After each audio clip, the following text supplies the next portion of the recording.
নমস্কাৰ অতি মৰমৰ ছাত্ৰ ছাত্ৰীসকল, তোমালোক সকলোকে ইউটিউব চেনেল লাৰ্ণিং পড আছামৰ অন্য এটা নতুন ভিডিঅ'লৈ স্বাগতম জনাইছোঁ। এই ভিডিঅ'টিত শংকৰদেৱ শিশু বিদ্যা নিকেতনৰ পঞ্চম শ্ৰেণীৰ ভাৰতীয় গণিত পৰিচয় কিতাপখনৰ অন্তৰ্গত অনুশীলনী 1ত থকা প্ৰশ্নকেইটা সমাধান কৰিবলৈ চেষ্টা কৰিম। তোমালোকে ভিডিঅ'টি শেষলৈকে চাবা আৰু ভিডিঅ'টি চাই উপকৃত হোৱা যেন লাগিলে আগলৈকে শ্বেয়াৰ কৰিবা।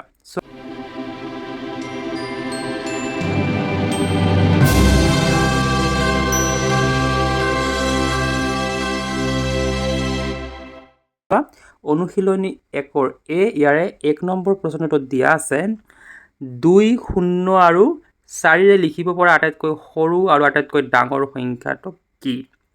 তো উত্তৰত তোমালোকে লিখিবা আটাইতকৈ সৰু সংখ্যা হৈছে 204 আৰু আটাইতকৈ ডাঙৰ সংখ্যা হৈছে 420।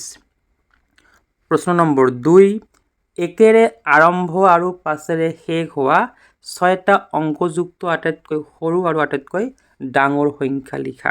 যেহেতু 1ৰে আৰম্ভ হোৱা আৰু 5ৰে শেষ হোৱা বুলি কৈছে, আকৌ 6টা অংকযুক্ত হ'ব লাগিব। গতিকে তোমালোকে উত্তৰত লিখিবা আটাইতকৈ সৰু সংখ্যা 1ৰে আৰম্ভ হৈছে 1,00,005 আৰু আটাইতকৈ ডাঙৰ সংখ্যা হ'ব 1,99,995। ঠিক আছে।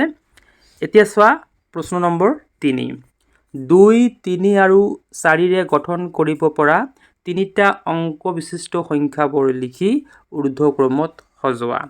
তো আমি ইয়াতে সংখ্যাকেইটা লিখিছোঁ 234, 243, 324, 342, 423 আৰু 432।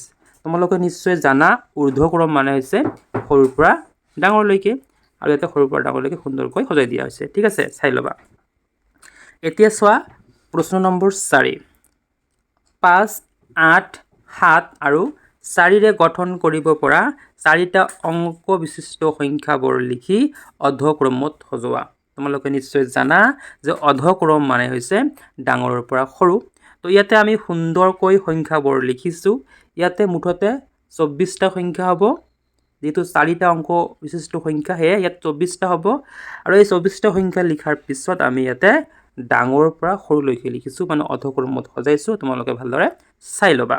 ইয়াৰ পিছত 5 নম্বৰ প্ৰশ্নত দিয়া আছে ৰোমান পদ্ধতিত লিখা। আমি যি পদ্ধতিত লিখোঁ এয়া হৈছে হিন্দু পদ্ধতি, ইয়াক আমি ৰোমান পদ্ধতিত লিখিব লাগে। 50 তোমালোকে জানা 50ক ৰোমান পদ্ধতিত এলেৰে বুজোৱা হয়। ঠিক তেনেদৰে 45, 92কে আদি কৰি গোটেইখিনি দিয়া আছে। ইয়াতে কেৱল মাত্ৰ লক্ষ্য কৰিবা, যদি আমাৰ হাজাৰৰ ক্ষেত্ৰত হয়, ধৰি লোৱা এইটো আছে 45,013, এনে কিন্তু ৰোমান পদ্ধতিত 45,000 আমি লিখিব নোৱাৰিম। গতিকে 45 লিখি যদি আমি ওপৰত এটা বাৰ চিন এনেকৈ দিওঁ, তেনেহ'লে হাজাৰ বুজায়। তো 45ৰ ওপৰত বাৰ দিলে হ'ল 45,000 আৰু 13 আছে 45,013। আৰু চোৱা এই যে 4,000 আছে, তো গতিকে 4ৰ ওপৰত আমাৰ কি দিব লাগিব? বাৰ দিব লাগিব। তেতিয়া হ'ব 4,000 আৰু 5ৰ ওপৰত বাৰ দিলে হ'ব 5,000। এতিয়া চোৱা তোমালোকৰ 6 নম্বৰ প্ৰশ্নটোত দিয়া আছে হিন্দু পদ্ধতিত লিখা। ইয়াতে ৰোমান পদ্ধতি দিয়া আছে, তোমালোকে হিন্দু পদ্ধতিত লিখিব লাগে। ইয়াতে খুব ধুনীয়াকৈ ৰোমান পদ্ধতিত থকা সংখ্যাবোৰ হিন্দু পদ্ধতিত লিখা আছে। তোমালোকে ভালদৰে চাই ল'বা। ঠিক আছে, ভালদৰে চাই ল'বা। তো অতি মৰমৰ ছাত্ৰ ছাত্ৰীসকল, আজিৰ এই ভিডিঅ'টো ইয়াতে সমাপ্ত কৰিছোঁ। ভিডিঅ'টো শেষলৈকে চোৱাৰ বাবে ধন্যবাদ।